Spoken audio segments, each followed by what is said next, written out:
Di sini saya akan menjelaskan tentang lada hitam atau piperine cream, di mana organoleptus dari lada itu sendiri memiliki rasa pedas, berbau khas, dan aroma manis. Nah, kandungan senyawa kimia dalam lada hitam itu sangat banyak. Di antaranya ada kandungan alkaloid. Nah, di sini ada piperin, di mana piperin ini dia bertanggung jawab dalam rasa pedas dan juga bau merica hitam. Konsentrasi piperin dalam merica hitam itu berkisar 5-9%. Selain itu, senyawa piperin ini memiliki bentuk kristal seperti jarum berwarna kuning, tidak berbau, tidak berasa, tapi lama-kelamaan pedas. Nah, selain itu, kandungan piperidin yang terdapat dalam piperin ini juga memiliki aktivitas biologis, yaitu sebagai anti kanker. Nah, senyawa piperin sendiri ini sangat banyak digunakan sebagai obat tradisional dan juga digunakan sebagai insektisida. Pada percobaan ini digunakan metode sokletasi. Sokletasi yaitu proses ekstraksi berulang-ulang menggunakan pelarut yang sesuai dengan bantuan pemanasan, di mana pelarut akan menguap menuju vapor, lalu menuju kondensor, mengalami kondensasi, kemudian menetes ke tempat sampel, membasahi sampel sampai sejajar dengan sifon. Maka pelarut kembali turun melalui sifon ke dalam labu asam. Peristiwa ini terjadi berulang-ulang sampai pelarut tidak berwarna. Selanjutnya yaitu mengenai KLT atau kromatografi lapis tipis. Merupakan suatu metode kromatografi yang paling sederhana dan banyak digunakan. Peralatan dan bahan yang dibutuhkan untuk melaksanakan pemisahan dan analisis sampel dengan metode kromatografi lapis tipis itu cukup sederhana, yaitu chamber yang berisi pelarut dan juga lempeng KLT. Prinsip kromatografi lapis tipis adalah dengan berdasarkan pada metode kromatografi lapis tipis, yaitu teknik pemisahan komponen-komponen campuran suatu senyawa yang melibatkan partisi suatu senyawa di antara padatan yang menyerap fase diam yang dilapiskan plat kaca atau aluminium dengan suatu pelarut atau fase gerak yang mengalir melalui adsorben. Pengaliran pelarut dikenal sebagai proses pengembangan oleh pelarut atau elusi. Analisis dengan KLT digunakan untuk mengidentifikasi kandungan piperin yang akan kita peroleh. Pemisahan pada kromatografi lapis tipis yang optimal hanya diperoleh jika menotolkan sampel yang ukuran bercaknya sekecil dan sesempit mungkin. Sebagaimana dalam prosedur kromatografi yang lain, jika sampel yang digunakan itu terlalu banyak, maka akan menurunkan resolusi. Aplikasi sampel pada lempeng KLT dapat dilakukan secara manual dengan sederhana dan dapat juga dengan peralatan otomatis. Semakin tepat posisi penotolan dan kecepatan penotolan, maka semakin baik kromatografi yang akan kita hasilkan. Hasil penelitian menunjukkan bahwa penotolan sampel secara otomatis lebih dipilih daripada penotolan secara manual, terutama jika sampel yang ditotolkan itu paling sedikit 0,5 mikroliter. Prosedur ekstraksi dengan metode sokletasi. Yang pertama, lada hitam dihaluskan dengan blender, ditimbang sebanyak 150 gram, dibungkus dengan kertas saring dengan kedua ujungnya diikat, kemudian dirangkai alat soklet, lalu dimasukkan lada hitam ke tempat sampel atau timbel, kemudian dimasukkan etanol 96% ke dalam labu alas bulat, dan disokletasi pada suhu 80-90 derajat Celcius. Proses dihentikan ketika pelarut sudah tidak berwarna lagi, kemudian dihasilkan isolat lada hitam. Selanjutnya yaitu prosedur identifikasi dengan kromatografi lapis tipis. Yang pertama yaitu disiapkan fase gerak yang akan digunakan. Nah, pada percobaan ini fase gerak yang digunakan itu adalah kloroform, metanol, amoniak. dengan perbandingan 84:15:1 dalam 5 ml. Kemudian fase gerak ini dijenuhkan dalam chamber, yaitu dengan cara dimasukkan fase gerak tersebut ke dalam chamber dan chamber tersebut ditutup. Kemudian dilakukan penjenuhan selama kurang lebih 15 menit. Setelah itu diambil isolat dan ditotolkan pada plat KLT. Adapun titik penotolan yaitu 1,5 cm dari batas bawah plat KLT sampai jenuh. Nah, dikatakan jenuh itu apabila plat KLT sudah tidak melakukan penyerapan lagi. Nah, setelah itu dimasukkan plat KLT ke dalam chamber dengan fase gerak yang telah dijenuhkan tadi. Kemudian didiamkan hingga eluen mendekati batas atas. Setelah itu dikeluarkan plat KLT, dikeringkan, dan diamati noda yang terbentuk pada plat KLT menggunakan sinar UV pada panjang gelombang 245 nanometer. Nah, setelah itu plat KLT disemprot dengan penampak bercak noda larutan pereaksi Dragendorff. Nah, setelah disemprotkan, plat KLT dikeringkan dan diamati noda yang terdapat pada plat KLT menggunakan sinar UV pada panjang gelombang 366 nanometer. Nah, setelah itu dihitung nilai RF yang terbentuk dari noda yang terbentuk pada plat KLT. Hasil yang didapat yaitu noda isolat piperin dengan penambahan penampang noda dihasilkan 8 warna noda yang dihasilkan, yaitu warna biru, warna orange, warna biru tua, warna pink, warna hijau, warna biru, dan warna hijau, dan memiliki 8 nilai RF.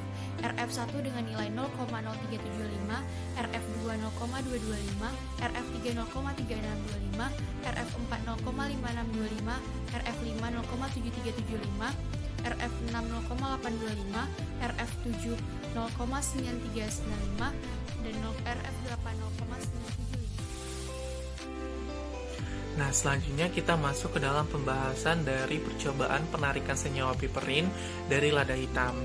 Nah, pada percobaan ini dilakukan isolasi atau penarikan senyawa piperin dari fruktus lada hitam. Nah, seperti yang kita ketahui, lada hitam ini sering kita sebut dengan merica. Nah, penarikan kita lakukan dengan metode sokletasi, di mana sokletasi adalah merupakan ekstraksi panas yang menggunakan kalor untuk penarikan atau ekstraksi dari senyawa yang ingin kita tarik.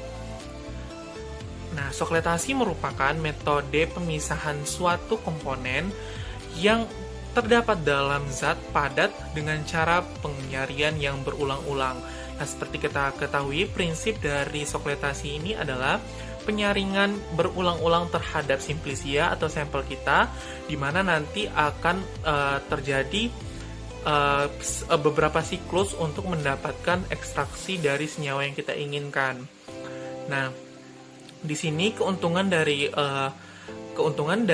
metode sokletasi ini adalah pelarut yang kita gunakan relatif sedikit, karena kita tidak perlu melakukan penambahan pelarut terhadap prosesnya. Akan tetapi di sini hanya pelarut yang kita gunakan di awal yang akan berulang-ulang menyari dari atau menarik senyawa yang ingin kita tarik di dalam suatu sampel. Pelarut yang kita gunakan pada percobaan kali ini adalah etanol, di mana kita ketahui bahwasannya pelarut yang baik digunakan untuk metode sokletasi ini adalah pelarut yang mudah menguap, dan etanol ini adalah merupakan salah satu contoh pelarut yang mudah menguap. Dan juga etanol ini mempunyai sifat nonpolar seperti senyawa si piperin tadi. Jadi ketika diekstraksi, senyawa yang ditarik atau si piperin itu akan tertarik secara maksimal. Kita dapatkan pada proses sokletasi ini terjadi selama 2 jam dengan 40 siklus. Di sini kita dapatkan sari atau ekstrak dari senyawa lada hitam ini berupa suatu larutan kental, di mana itu terindikasi terdapat atau semuanya adalah senyawa piperin yang sudah kita tarik dari si fruktus lada hitam tersebut. Di sini kita dapatkan 40 siklus selama 2 jam. Nah, satu siklus itu dinyatakan bahwasannya pelarut atau ekstrak atau sari sudah mencapai titik batas sifon. Disitulah yang kita namakan satu siklus. Nah, setelah didapatkan ekstraksi dari senyawa piperin yang ada di dalam lada hitam, kita lakukan uji identifikasi secara kualitatif dengan kromatografi lapis tipis atau KLT. Nah, kromatografi lapis tipis ini merupakan salah satu metode kromatografi yang mana prinsipnya ini didasarkan atas absorpsi dan partisi. Nah, di sini yang perlu kita perhatikan adalah bagaimana cara prinsip absorpsi terjadi dan juga partisi yang terjadi di dalam kromatografi lapis tipis ini. Pada metode kromatografi akan sering kita dapati istilah dari fase gerak dan fase diam. Nah, di sini fase gerak yang kita gunakan adalah perbandingan antara kloroform, metanol, dan amoniak, di mana perbandingannya 84 banding 15 banding 1 dalam 5 mili. Nah, di sini kloroform adalah pelarut nonpolar, sedangkan metanol adalah pelarut semipolar, dan amoniak adalah pelarut polar. Nah, di sini kita gunakan fase gerak dari berbagai macam jenis kepolaran dari suatu larutan atau pelarut untuk mengidentifikasi nih senyawa piperin ini apakah sudah tertarik secara maksimal dan apakah sudah secara optimal didapatkan si piperin ini dari fruktus lada hitam. Sehingga nanti apabila memang terekstraksi secara baik, maka akan teridentifikasi dengan baik pula dalam proses kromatografi lapis tipis ini. Pada percobaan ini digunakan KLT fase normal, yaitu fase diam lebih polar daripada fase gerak. Fase diam yang digunakan pada percobaan ini adalah silika gel. Sedangkan fase gerak yaitu campuran dari kloroform dibanding metanol dibanding amonia dengan perbandingan 34 dibanding 15 dibanding 1 dalam 5 ml. Digunakan fase gerak tersebut dikarenakan kloroform dan metanol bersifat semipolar, sehingga senyawa piperin akan terikat pada fase gerak dan pengontornya akan tertahan pada fase diam. Sebelum proses elusi dimulai, chamber terlebih dahulu dijenuhkan dengan pelarut. Proses penjenuhan ini bertujuan untuk menjaga reprodusibilitas dari proses KLT. Kemudian, sampel ditotolkan pada plat KLT, lalu dimasukkan ke dalam chamber dan dielusi sampai eluen mencapai batas atas plat yaitu 0,5 cm dan batas bawah plat yaitu 1,5 cm. Kemudian dihitung nilai RF-nya. Setelah itu, plat KLT disemprot dengan larutan preaksi Dragonroth karena senyawa piperin termasuk golongan alkaloida. Setelah disemprot, plat KLT dikeringkan. Lalu dilihat plat KLT di bawah sinar UV 366 nanometer menggunakan spektrofotometer fluoresensi. Setelah itu, dihitung nilai RF-nya.